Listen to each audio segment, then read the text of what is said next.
Hello' everyone আই hope আপোনালোক এটাই ভালে আছে আৰু পঢ়া শুনা কৰি আছে আমাৰ পেৰামেডিকেলৰ এন্ট্ৰেন্স টেষ্টটো আহি পালে গতিকে আমি কিছু কুৱেশ্যন আনচাৰ আলোচনা কৰি আছিলো যিহেতু আপোনালোকৰ চাৰিটা টপিকৰ ভিতৰত ইংলিছটো এটা ইম্পৰ্টেণ্ট টপিক গতিকে ইয়াৰেও আমি কিছু কুৱেশ্যন আনচাৰ আলোচনা কৰি আছিলো আৰু ইয়াৰে আগতে আমি আৰু এটা ক্লাছ আনিছিলো মিক্সড এমচিকিউজ আৰু আজি পাৰ্ট 2 আপোনালোকৰ কাৰণে লৈ আনিছো ইয়াতে আৰু কিছু এমচিকিউজ থাকিব যিখিনি আজি আমি ডিছকাছ কৰিম গতিকে আহকচোন আৰম্ভ কৰিম ভিডিঅ'টো আপোনালোক আটাইকে স্বাগতম জনাইছো ইকুহিপাত সায়েন্সৰ আন এটা ভিডিঅ'লে নমস্কাৰ মই ইমন আপোনালোকৰ ইংলিছ টিচাৰ আৰু আজি লৈ আনিছো কিছু মিক্সড এমচিকিউজ অৰ্থাৎ সানমিহলি প্ৰশ্ন আৰু এইখিনি আমি প্ৰেক্টিচ কৰিম আমাৰ পৰীক্ষাটোৰ কাৰণে প্ৰস্তুতি কেনেকুৱা হৈছে অকণমান জুখি চাম ঠিক আছে আই হোপ এই গোটেইখিনি আপোনালোকে যিখিনি পঢ়ি আছে ইমান দিনে তাৰে ভিতৰতে হ'ব আৰু গোটেইখিনি আপোনালোকৰ কামত আহিব বুলি মই আশা ৰাখিছো গতিকে আমি পোনে পোনে কুৱেশ্যনটোৰ মাজলৈ যাওঁ আহক প্ৰথম যেটো কোয়েশ্চন এটো পাৰ্ট অফ স্পিচৰ পৰা দিয়া হৈছে question number 1 identify the part of speech of the underline word তলত এটা সেন্টেন্স দিয়া হৈছে দে এৰাইভ বিফোৰ সানসেট ঠিক আছে দে এৰাইভড বিফোৰ সানসেট আৰু ইয়াতে যেটো আন্ডাৰলাইন ওয়াৰ্ড অৰ্থাৎ আন্ডাৰলাইন ওয়াৰ্ড কোনটো বিফোৰ ইয়াৰে এটো কোনটো পার্ট অফ স্পিচ হয় আমাক বাছি উলিয়াব দিছে এতিয়া দে যেটো ব্যৱহাৰ হৈছে সাবজেক্ট এটো কি এটো এটা pronoun right arrive to verb sunset to কি এটা নাউন আৰু বিফোৰ টু কি হ'ব বিফোৰটোৱে কি কৰিছে বিফোৰটোৱে হিহত গৈ পোৱা সময়টো বুজাইছে মানে টাইমটো বুজাইছে আৰু সেইটো টাইমৰ ক্ষেত্ৰত কি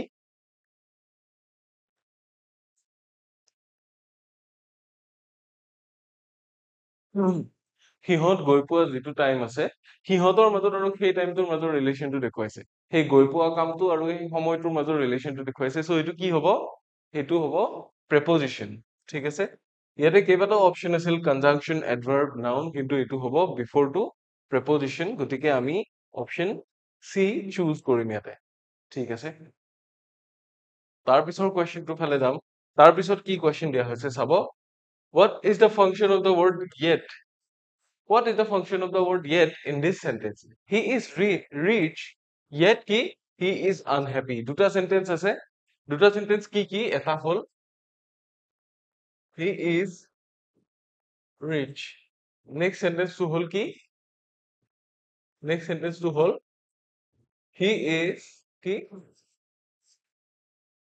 unhappy এতিয়া এই দুইটা সেন্টেন্সক কি কৰিছে ই লগ কৰি দিছে দুটা সেন্টেন্সক কি লগ কৰি দিছে আৰু যেতিয়া দুটা সেন্টেন্সক বা দুটা ক্লজক লগ কৰি দিয়ে তাই হেতু কি হয় হেতু কনজাংকশন ঠিক আছে দুইটা ক্লজ বা দুইটা সেন্টেন্সক লগ কৰি দিলে হেতু এটা কনজাংকশন হৈ যায় এডভাৰ্ব প্ৰেপজিশন বা ইন্টাৰজেকশন নহয়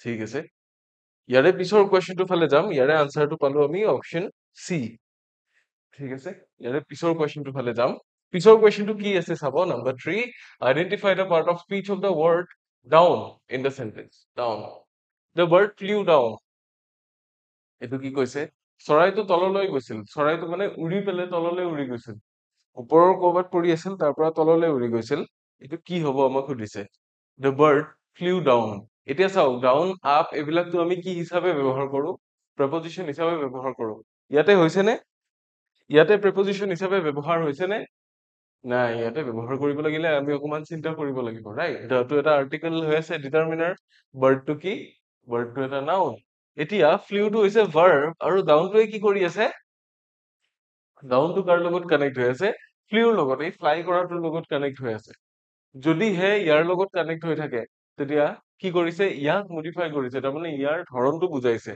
উৰা ধৰণটো বুজাইছে যে এই কোন ফালে উৰিছে ৰাইট তললৈ উৰিছে ওপৰলৈ উৰিছে জোৰে উৰিছে লাহে লাহে উৰিছে কিবা এটা বুজাইছে মানে এই যেটো ভাৰ্ব আছিল আলটিমেটলি এই ভাৰ্বটোৰ কোৱালিটি টো বুজাইছে বা ভাৰ্বটোৰ যেটো ম্যানাৰ হেতু বুজাইছে গতিকে ভাৰ্বক কোৱালিফাই কৰিলে হি কি হ'ব এডভাৰ্ব হৈ যাব প্ৰেপজিশন কনজাংকশন বা নাউন নহয় ঠিক আছে হি হ'ব adverb so this will be option A will be the answer for question number 3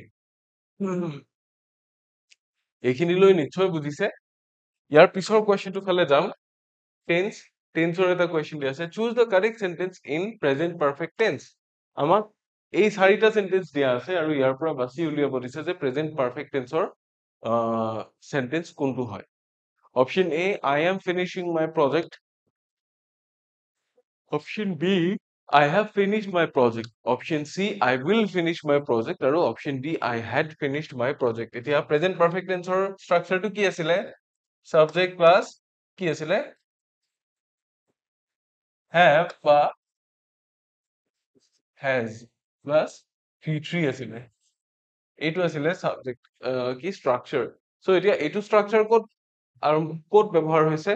Have ক'ত লাগি আছে চাওক, have বা has ক'ত লাগি আছে? এইটোতে লাগি আছে। ইয়াতেতো will লাগি আছে, ইয়াতে had, ইয়াতে am, গতিকে এই কেইটা নহ'ব। অপশ্যন A, C আৰু D অপশ্যন ভুলকে দিয়া আছে। So অপশ্যন B যিটো দিয়া আছে সেইটোৱে শুদ্ধ হ'ব। I have finished my project. Option B যিটো দিয়া আছে এইটো শুদ্ধ হ'ব। I have finished my project. প্ৰথম subject আহিছে, have আহিছে, main verb ৰ third form আহিছে, object আহিছে। So option B will be the option. Option B will be the correct answer for question number 4. That is the sentence in present perfect tense. ঠিক আছে? তাৰে পিছৰ questionটোৰ ফালে যাম। Number 5 ৰ ফালে গৈছো। Identify the correct tense. Correct tense টো identify কৰিব দিছে। চাব, when I reached the station had already left. এইটো কোনটো টেন্স হ'ব আমাক ক'ব দিছে। যেতিয়া মই গৈ পাইছিলো ট্ৰেইনখন ইতিমধ্যে গুচিয়েই গৈছিল। ঠিক আছে? ট্ৰেইনখন ইতিমধ্যে গুচিয়েই গৈছিল। তেনেকুৱা স্থলত আমি কি কৰিম? When I reached the station, এইটো এটা when clause এটা দিছে আৰু এইটোৱে কি এটা নিৰ্দিষ্ট টাইম বুজাইছে। সেই টাইমটোত কিন্তু কি হৈছিল? একচুৱেলি আমাক এইখিনিৰ কথাহে কৈছে। এইটো হৈছিলে কোনটো সময়ত? সময়টো আছিলে এইটো যেতিয়া মই গৈ পাইছিলো। যেতিয়া মই গৈ পাইছিলো ট্ৰেইনখন কিন্তু কি হৈ গৈছিল? অলৰেডি গুচি গৈছিল। So the train had আছে আৰু third form আছে। Subject had V3 থাকিলে কি হ'ব? Past perfect tense. ঠিক আছে? কাৰণ আমি টেন্সৰ ক্লাছ কেইটা চাইছে নিশ্চয়। টেন্সৰ ক্লাছ কেইটা দিয়া আছে। Past perfect tense will be the answer. Option A টো হ'ব। ঠিক আছে? ইয়াৰে পিছৰ কুৱেশ্যনটো ফালে যাম। Number 6 ৰ ফালে যাম। Choose the correct form. If you had told me earlier, I could have helped. যদি তুমি মোক আগতে ক'লাহেঁতেন মই সহায় কৰিব পাৰিলোহেঁতেন। দুইটা হাইপথেটিকেল হয় ইয়াতে। ইয়াতে দুয়োটাই হাইপথেটিকেল। কিন্তু কোনটো হ'ব ইয়াতে? টেন্সটো কি হ'ব কৈছে? I could have helped. এইটো লগত আহিছে। কিন্তু কি আছে? তুমি মোক আগতে কিয় নকলা বা তুমি মোক আগতে কোৱা উচিত আছিলে। তুমি মোক আগতে নোকোৱাৰ কাৰণে কি হৈছে? সমস্যা হৈছে। ঠিক আছে? গতিকে if you had told me earlier, সেইটো কাৰণে কি হ'ব? এইটো past perfect tense হ'ব। had আৰু told আছে। ঠিক আছে? সেইকাৰণে past perfect tense হ'ব। Option B will be the answer for question number 6. এইখিনিলৈ নিশ্চয় বুজিছে আপোনালোকে। বেছি ডিফিকাল্ট একো নাই। আমি নেক্সট কুৱেশ্যনৰ ফালে যাম। নেক্সট কুৱেশ্যনটোত কি কৰিব দিছে? Sentence structure. Identify the correctly structured sentence. চাৰিটা চেণ্টেন্স দিয়া আছে। A, B, C, D চাৰিটা অপশ্যন আমাক দিয়া আছে আৰু এই অপশ্যন কেইটা চাই, এই চেণ্টেন্স কেইটা চাই আমি বাছি উলিয়াব লাগে ইয়াৰে ভিতৰত কোনটো চেণ্টেন্স গ্ৰামেটিকেলি কাৰেক্ট, ব্যাকৰণৰ ফালৰ পৰা শুদ্ধ। I don't know why is she angry. I don't know she is why angry. I don't know why she is angry আৰু I don't know why angry she is. এতিয়া কি হয়? মেইন ষ্ট্ৰাকচাৰটো কুৱেশ্যনটো হ'লে এইটো হয় why is she angry? এইটো question নহয় জানো? এইটো কুৱেশ্যন হয়। কিন্তু আমি যদি হেৰি কৰো ইয়াক যদি I don't know অলৰেডি এটা assertive ফৰ্মত বহি আছে তেতিয়াহ'লে পিছৰ ফৰ্মেশ্যন খিনি why is she angry নহয়, কি হ'ব লাগে? Why she is কি angry এইটোহে হ'ব লাগে। তাইৰ কিয় খং উঠি আছে মই নাজানো মানে। আল্টিমেটলি এমফেচাইজ ক'ত কৰা হৈছে? I don't know. I don't know কৰা হৈছে আৰু why টোৱে কনজাংচনৰহে কাম কৰি আছে। গতিকে বাকীখিনি কি হ'ব? assertive ফৰ্মত লিখা যাব। ঠিক আছে? বাকীখিনি assertive ফৰ্মত লিখা যাব। So I don't know why she is angry হ'ব। she is why angry টো বাক্যৰ ফৰ্মেশ্যন হ'ব নোৱাৰে। why she is angry টো হ'ব পাৰে বাট ইয়াতে কি কৰা আছে? I don't know দিয়া আছে। so why টো এটা কনজাংচন হয় ইয়াতে। ইয়াতেও যদি কনজাংচন হয় তেতিয়াহ'লে why angry she is বাক্যটোৰ ফৰ্মেশ্যনটো ভুল হ'ব। ঠিক আছে? অপশ্যন কোনটো শুদ্ধ হ'ব? অপশ্যন চি যিটো দিয়া আছে এইটো হৈ যাব আমাৰ শুদ্ধ উত্তৰ। অপশ্যন চি যিটো দিয়া আছে এইটো হৈ যাব শুদ্ধ উত্তৰ। ঠিক আছে? তাৰ পিছৰ কুৱেশ্যনটো ফালে যাম। নাম্বাৰ 8 ৰ ফালে যাম। Choose the correct sentence No sooner the bell rang when the students left. No sooner had the bell rang when the students left আছে আৰু কি আছে no sooner had the bell rung then the students left. No sooner had the bell rung when the students left. ঠিক আছে এটা কথা মই কওঁ no sooner থাকিলে কি হয় no sooner ইফালে when নবহে সৰি ইফালে কি বহে ইফালে then বহি যায় when নবহে আকৌ ইয়াতে কি কৰিছে no sooner দিছে কিন্তু had নাই দিয়া no sooner the bell rang when the students left বুলি দিছে এইটো নহব এইটো কি হ'ব লাগিব no sooner had the bell rung হ'ব লাগিব so no sooner had the bell ইয়াতে কি দিয়া আছে rang দিয়া আছে had থাকিলে rang নহয় headৰ পিছত কি হ'ব লাগিব rung হ'ব লাগিব so d আৰু c ৰ ভিতৰত কি হ'ব no sooner had the bell rung ইয়াতে আছে then ইয়াতে আছে when এই যেটো আছে এটোৱে শুদ্ধ হ'ব c যেটো দিয়া আছে এটো শুদ্ধ হ'ব অৰ্থাৎ no sooner had the bell rung then the students left বেল বাজিবলৈ নাপালে ষ্টুডেন্ট বিলাক দৌৰিলেই মানে বেল বাজিবলৈ নো পাওঁতে ষ্টুডেন্ট বিলাক দৌৰিলেই ঠিক আছে ইয়াৰে পিছৰ কোৱেশ্চনটো ফালে যাওঁ নাম্বাৰ 9 ৰ ফালে আহিছো কি দিয়া আছে which sentence is grammatically correct again চাৰিটা সেন্টেন্স দিয়া আছে আমাক বাছি উলিয়াবলৈ কৈছে grammatically কোনটো correct neither Rima nor her friends is interested neither Rima nor her friends are interested neither Rima nor her friends has interested আৰু neither Rima nor her friends was interested এতিয়া has interested to হ'ব নোৱাৰে has interested হ'ব নোৱাৰে ঠিক আছে কাৰণ interested to এটা কি interested to এটা adjective ইয়াতে neither Rima nor her friends কেইটা subject আছে দুটা subject আছে এটা Rima আছে এটা আছে her friends এতিয়া আমি পাইছিলো যে neither nor এইবোৰ থকা ক্ষেত্ৰত কি হয় যেতিয়া দুটা subject থাকিব যেটো be verb আছে ই কি কৰিব ই সেকেন্ড সাবজেক্টৰ লগত যেটো সাবজেক্ট একদম ওচৰত আছে তাৰ লগত এগ্ৰি কৰিব সো সেকেন্ড সাবজেক্টটো আমি দেখিছো গোটেইকেইটা সেন্টেন্সতে কি হয় প্লুৰেল হয় যদি প্লুৰেল হয় তেতিয়া হলে has is was এই গোটেইকেইটা be verb এই গোটেই verb কেইটা কি হৈ আছে সিঙ্গুলাৰৰ লগত এগ্ৰি কৰি আছে অকল এটা জায়গাত আমি দেখিছো যেটো be verb আছে কি প্লুৰেলৰ লগত এগ্ৰি কৰিছে হেতু হল are গতিকে অপচন বি টো হ'ব আমাৰ শুদ্ধ উত্তৰ অপচন বি টো হৈ যাব শুদ্ধ উত্তৰ এটো গ্ৰামাটিক্যালি কাৰেক্ট সেন্টেন্স অলৰাইট ইয়াৰে পিছৰ কোৱেশ্চনৰ ফালে যাম ইয়াতে আমাক কি দিছে কমন এৰৰ বিচাৰিব দিছে spot the error the principal along with the teachers have reached একে নিচিনা সাবজেক্ট ভাৰ্ব এগ্ৰিমেন্টৰে আমাক এটা কোৱেশ্চন দিয়া হৈছে এতিয়া চাও ইয়াতেও দুটা সাবজেক্ট আছে দেই ইয়াতেও দুটা সাবজেক্ট আছে সাবজেক্ট দুটা কি কি প্ৰথম সাবজেক্টটো হল দ্য প্ৰিন্সিপাল তাৰ পিছৰ সাবজেক্টটো হল কি দ্য টিচাৰ্স এতিয়া এতিয়া কথাটো হল আমি যদি কি কৰো দুটা সাবজেক্টক সাবজেক্ট সাবজেক্ট s1 বুলি লিখি দিছো s1 এনেৰে লগ কৰিছো s2 that means এটো কি প্লুৰেল এটো হল প্লুৰেল আকৌ যদি হে s1 আৰু s2 লগ কৰোতে s2 লগ কৰোতে আমি যদি এইবোৰ লিখিছো as well as তাৰপিছত কি along with তেতিয়া কি হ'ব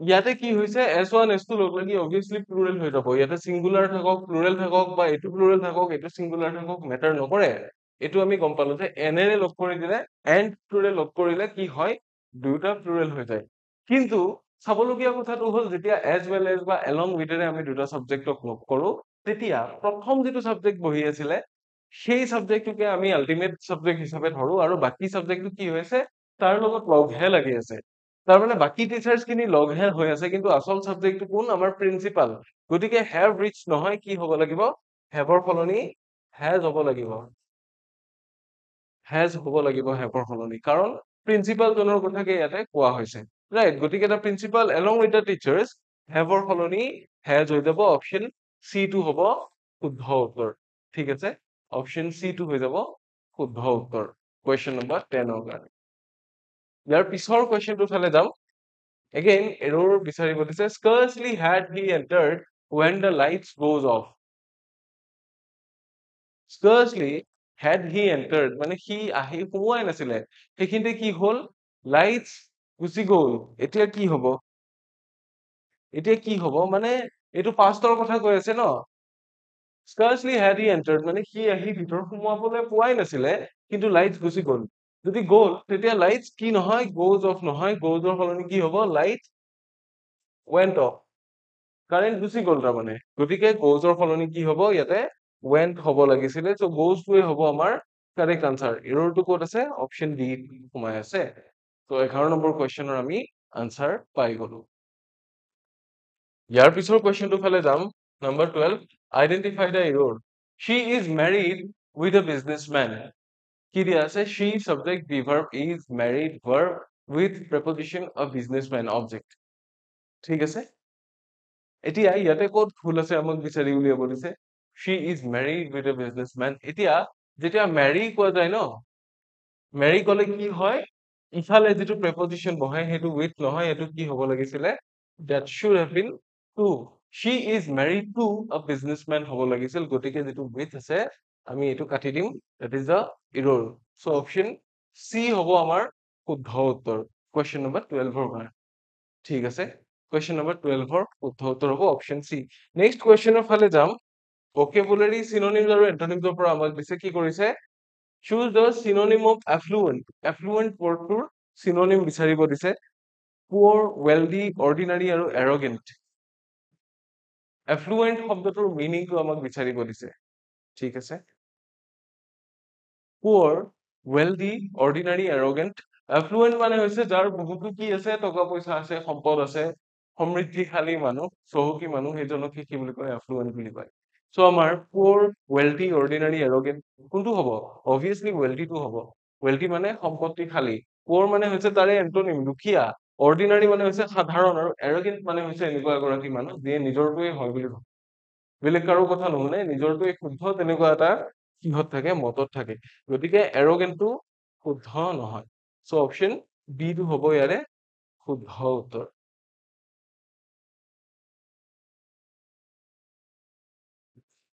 নেক্সট কি দিয়া আছে চাব এন্টোনিম অফ বেনিভলেন্ট বেনিভলেন্ট মানে হৈছে আনৰ উপকাৰ কৰা যিয়ে আনৰ ভালৰ কাৰণে কিবা এটা কাম কৰে নিজৰ কিবা নহলেও আনক হেল্প কৰে আনৰ উপকাৰ কৰে তেনেকুৱা টাইপৰ এজন মানুহ গতিকে বেনিভলেন্টৰ কি লাগে আমাক এন্টোনিম লাগে উল্টাটো লাগে কাইন্ড টু কি ইয়াৰে সিনোনিম হে হ'ব চেৰিটেবল হেল্পফুল একেটা সিনোনিম ইয়াৰে এন্টোনিম হ'ব মেলভলেন্ট মানে অকমান উপকাৰী হাৰ্মফুল ই হাৰ্ম কৰিব পাৰে তাৰমানে মানুহক তেনেকুৱা মিনিং বুজায় option B will be the answer kind sorry ইয়াতে কাইন্ড চেৰিটেবল বা হেল্পফুল নহয় ঠিক আছে আমি নেক্সট কোৱেশ্চনটো ফালে যাব পাৰো number 15 synonym of fickle fickle মানে কি হয় fickle মানে ইফাল সিফাল হৈ থাকে বস্তুটো মানে কি হ'ব ধৰিব নোৱাৰি এই মাত্ৰ যদি এটা বেলেগ আকৌ অলপ পিছত এটা বেলেগ মানে ইয়াক নিৰ্দিষ্টকে কোৱাটো টান মানে fickle মানে বুজি পাইছে ই আনসাৰ্টেইন মানে আমাক কি দিছে steady